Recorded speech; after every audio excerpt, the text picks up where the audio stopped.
അങ്ങനെ ഞങ്ങളുടെ നാട്ടിലെ പൂരം കഴിഞ്ഞു ഗൈസ്. അപ്പോൾ പൂരം കഴിഞ്ഞിട്ട് പിറ്റേ ദിവസം ഞാൻ വോയിസ് ഓവർ കൊടുക്കണേ. രാവിലെ തന്നെ ഞാനും അമ്മയും അച്ഛനും കുട്ടികളും കൂടിയിട്ട് അമ്പലത്തേക്ക് പോവുകയാണ്.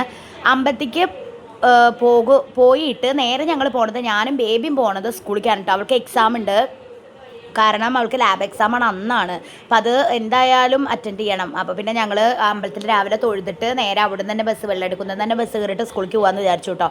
വേദു കുറേ കരഞ്ഞു, ഞങ്ങൾ അവിടെ ഇരിക്കുന്നുണ്ട്. അപ്പോൾ അവൻ്റെ വിചാരിച്ചു ഞങ്ങൾ പൂരം കാണാനാന്ന് കേട്ടോ. അവൻ അമ്പലത്തിലേക്ക് വന്നപ്പോഴേക്കും അങ്ങോട്ട് കയറിയില്ല, ഉള്ളിലേക്ക് കയറാനൊന്നും നിന്നില്ല. അപ്പോഴേക്ക് തോക്ക് വേണം പറഞ്ഞിട്ട് കരഞ്ഞിട്ട് അച്ഛനെ കൊണ്ട് തോക്കൊക്കെ വാങ്ങിപ്പിച്ചു. പിന്നെ ഞങ്ങൾ വേഗം സ്കൂളിലേക്ക് പോയി കേട്ടോ.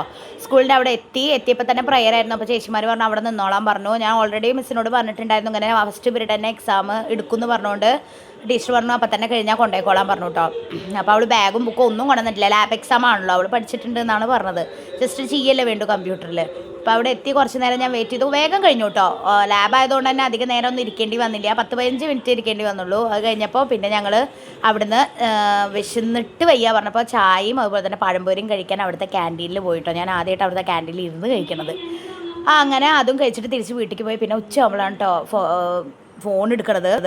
അത് കഴിഞ്ഞ് എല്ലാവരും ഭക്ഷണമൊക്കെ കഴിച്ചു. അപ്പോൾ അവർ വന്നിട്ട് ആണ്ടികൾ, ശരാ ഈ ചേച്ചി ഉണ്ടല്ലോ, ഈ ഫ്രണ്ടിൽ നിൽക്കുന്ന ചേച്ചി എപ്പോൾ നോക്കിയാലും എന്തെങ്കിലും, അതിന് ഞാൻ ചിരിച്ചിട്ടൊന്നും കണ്ടിട്ടില്ല. അപ്പോൾ ആ നേരത്താണ് ഒന്ന് ചിരിച്ചത് കണ്ടത്.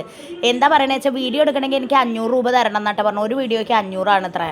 അപ്പോൾ എത്ര വീഡിയോ എടുക്കണം അത്രയും പൈസ അതിന് കൊടുക്കണം എന്ന്. എത്ര രൂപ കൊടുത്താലും അവർ പോരാന്ന് ഏത് കാലത്തും പറയുള്ളൂ. അവർക്ക് 500, 1000 ഒക്കെ കിട്ടണം. അത് കൊടുക്കാനുള്ള വഴിയൊന്നും നമുക്കില്ല. അപ്പോൾ അങ്ങനെ അവരും വന്നു പോയി. പിന്നെ ഒരു 2 മണി നേരത്തൊക്കെ നമ്മുടെ അവിടുന്ന് മേലങ്ങാടിയിൽ നിന്ന് പാണ്ടിമേളം തുടങ്ങി കേട്ടോ. അവിടെ ഞങ്ങളുടെ അവിടുന്ന് അതായിരുന്നു. എനിക്ക് തീരെ താല്പര്യമില്ല അതിനോട് കേട്ടോ. പാണ്ടിമേളത്തിനോട് കൂടുതൽ ഇഷ്ടം ശിങ്കാരി മേളത്തിനോടാണ് കേട്ടോ. അതല്ല രസം കൂടുതൽ, നമുക്കാണെങ്കിലും കുട്ടികൾക്കാണെങ്കിലും എൻജോയ് ചെയ്യാൻ അതാണ് ഇഷ്ടം. ഇത് ഈ സ്റ്റെപ്പ് ഇടുന്നത് അവിടെ മേളം നടക്കുന്നത് കേട്ടിട്ടാണ് കേട്ടോ. ഭയങ്കര എക്സൈറ്റ്മെൻറ്റിലാണല്ലോ. അപ്പോൾ അതൊക്കെ കഴിഞ്ഞ് പിന്നെ അവരുടെ ഞങ്ങളുടെ അവിടുത്തെ ടീം വന്നു, കുറച്ച് നേരം അവിടെ കൊട്ടി. അത് കഴിഞ്ഞിട്ട് പിന്നെ അവർ പോയി കേട്ടോ. പിന്നെ ഓരോ ടീമുകളായിട്ട് ഇങ്ങനെ വന്നു.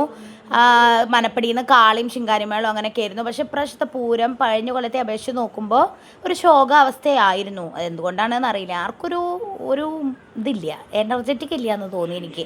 എന്താണെന്ന് ചോദിച്ചാൽ അറിയില്ല, ഓരോരുത്തരുടെ കാര്യം നമുക്കറിയില്ലല്ലോ. ആരും ഇവിടെ ആക്റ്റീവ് ആയിരുന്നില്ല. ഇനി ഇത് ഇവിടെ കൊട്ടാതെ പോകുന്നതുകൊണ്ടാണോ ഒന്നും അറിയില്ല കേട്ടോ. അമ്പലത്തിൻ്റെ അവിടെ നിന്ന് നോക്കുമ്പോൾ ചിലതൊക്കെ നന്നായി കൊട്ടുണ്ടായിരുന്നു. ഇനി ഞാൻ അമ്പലത്തിൽ പോയിട്ടുള്ള വീഡിയോ അടുത്ത പാട്ടായിട്ടുണ്ട് കേട്ടോ ഗൈസ്.